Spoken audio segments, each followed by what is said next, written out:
Hi everyone, welcome back to my YouTube channel. Today I want to do a book review on this one here, Tippy and Jellybean. It's a true story of a brave koala who saves her baby from a bushfire. The author of this book is Sophie Cunningham and the illustrator is Emil Torta. I want to just read from the back here, and it says the publisher will donate $1 from every copy sold of this book to the Bushfire Emergency Wildlife Fund and to help fund emergency veterinary assistance and scientific intervention, which I think is great. This is an uplifting true story of a koala who saved her baby from a bushfire and the dedicated vets who looked after them until they were healed and ready to go home. So this story starts off with Tippy and Jellybean enjoying their surroundings in a beautiful rainforest, enjoying the gum leaves and enjoying their friends, the other Australian animals. The following day comes around and Tippy notices that things were different. One, it was hot and windy. So these type of conditions we know in Australia very well that are not good conditions and normally would start some type of fire. So she noticed that her other friends in the forest were hopping around, moving from their home to try to escape the fire. Well, Tippy and Jellybean couldn't hop away, they couldn't fly away, they couldn't dig in a burrow, they couldn't do anything except stay in their tree.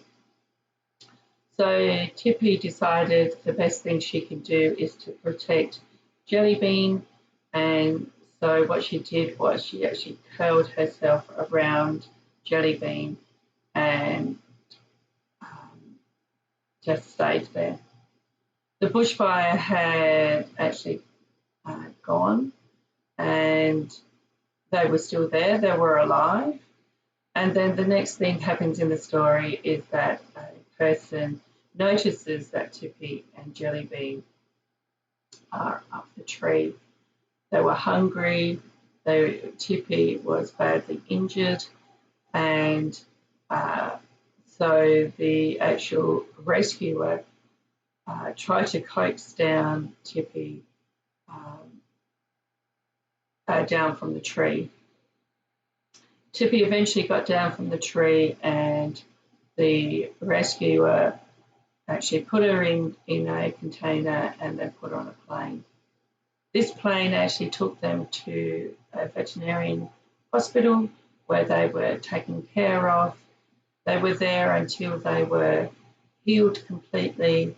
Tippy had singed fur and also very sore paws.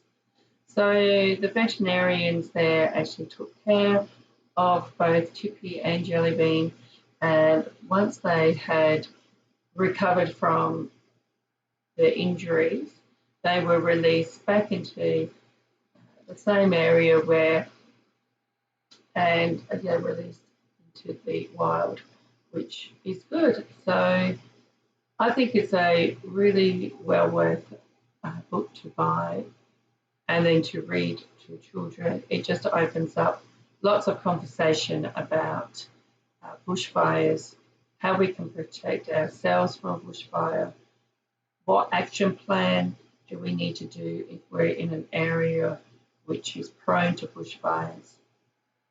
How can we support people who have been affected by a bushfire, but also how can we support the wildlife that has been injured and actually needs to be taken care of. So I read this book to my students. They really enjoyed it. I did emphasise to them that this is a true story. that it's not a made-up story, so it is true, and this is what actually does happen to the wildlife that do get affected by bushfires.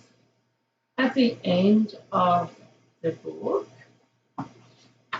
there is a picture, a photo of Jellybean and Tippy and Jellybean, and also at the back, on the back cover, there is a picture of both of them. So once again, a really nice story to read to children. And my students really enjoyed it, and one I will highly recommend. And you can do lots of conversations about how we can protect ourselves and also how we can help others and the wildlife that has been affected by bushfires. I want to thank you for listening to my review today. If you haven't subscribed to my channel, please do so. I really would love you to do that. Also press the like button, and also if you've got a comment, please write a comment, and I'll be happy to hear what you have to say.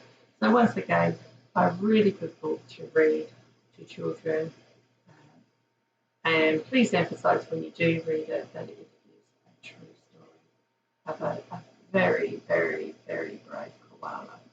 So once again, thank you for listening. Until next time, bye.